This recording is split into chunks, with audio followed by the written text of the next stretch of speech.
remember when I did a special appearance in New York, and this was about 35 years ago or so.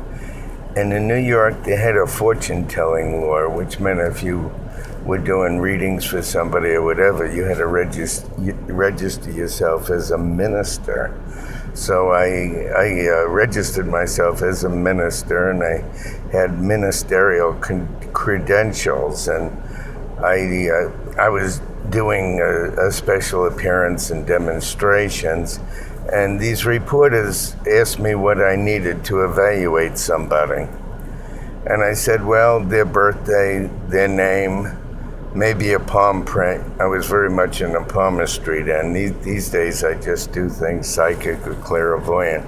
I don't really like to touch people, physically.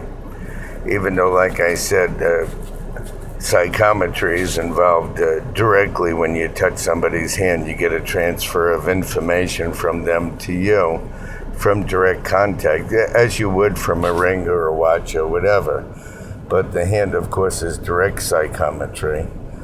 And all the psychometrists like to use that. So palmistry is partially psychometry, as well as reading the lines, which is chiromancy, and reading the fingers, the shape of the joints is chironogamy. And they gave me 5-6 different people's names, birthdays. I wasn't from that area at all. I had just gotten there. And palm prints, which I guess they got from a photocopier or whatever. And I told the character and the type of life and what was happening to each individual. And I noticed one was a little strange, that the person started out life as a kind, caring person and became very cold as the time went on. And I said this person would live their remaining years of their life and institutionalized, and that they would be living in some kind of isolation. Well, I went back to my hotel that evening, and all of a sudden there was a knock on the door, and I saw 2 police officers outside, and I said, look, I have ministerial credentials. I said, I fulfill the requirements of the law. I'm just a counseling minister. As far as New York's concerned, they said, no, that wasn't an issue. And they said, would you come with us? I said, is there some kind of problem? They said, there's no problem. So they took me to a jail, and in the jail was a guy that was in the jail who was supposed to be executed in the morning. And he said to me, I guess I was his last request after dinner. I don't know. Did I really feel that he would live his life in an institution? And I said I did feel that he was going to live the remaining years in an institution. And he was crying and weeping and whatever. And the next morning he said that the governor gave him a stay of execution. I remember in 1980, which is 33 years ago, it's hard to believe all these years fly by, that I was at the United States Parapsychology Conference in Atlantic City, and they had this machine that was supposed to go off whenever somebody went into an altered state of consciousness. And Vinny, who was running the show, said that it didn't go off all day, and the people didn't believe that it really worked. So he asked me to test myself to see if I can go in an altered state of consciousness. And I grabbed these 2 metal poles or rods or whatever you want to call them.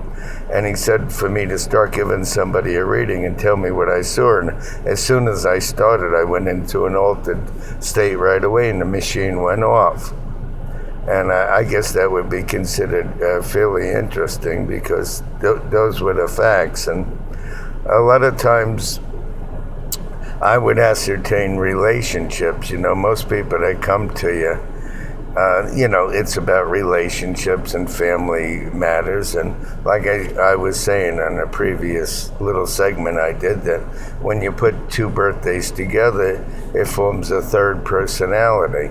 And an interesting tidbit is that the number of letters that someone has in their name really tells what their natural ability is. And a lot of times it's such an inborn natural ability that they have that they don't even consider it an attribute. Even though it is an attribute, they don't consider it. It comes so natural and easy to them. As an example, if somebody has like 10 letters in their name, it would make them well known and also a very independent person, or a person that initiates or starts things where they work alone, or they start their own business, or they're a stage performer or whatever. And if their letters had 8, then they would deal with the money and business world and have a natural ability to bring people together and to deal with finances and so forth and so on. And both the Kabbalic meaning, which is the double numbers, and the singular meaning would both apply to their attributes as well as their life. And it would be a natural ability that they would have without even training or without even thinking about it. Usually so much so that the person wouldn't even consider it an attribute. And if you numerize the person's name, the consonants are the hidden ingredients in their personality, and the vowels or the outward throw. One is how the public sees them, and the other one is how the person feels. And if you look at the month somebody was born, in Oriental astrology, which I'm very much into, that is their inner feelings, and the time of birth that they're born in is how the world sees them. So if you're born in the period of the cat, the person sees you as a calm, the world sees you as a calm, easygoing, very family or home-oriented person. If you're born in if you are born in the period of the tiger, they see you as a very aggressive, assertive person.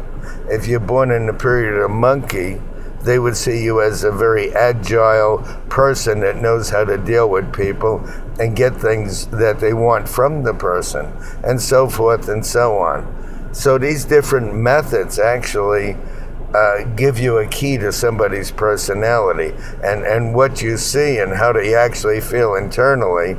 How they feel internally would be judged by the month they're born. Whether they're born in the month of the cat, or the month of the monkey, or the month of the rooster, or the month of the tiger, or whatever, would be how they feel internally.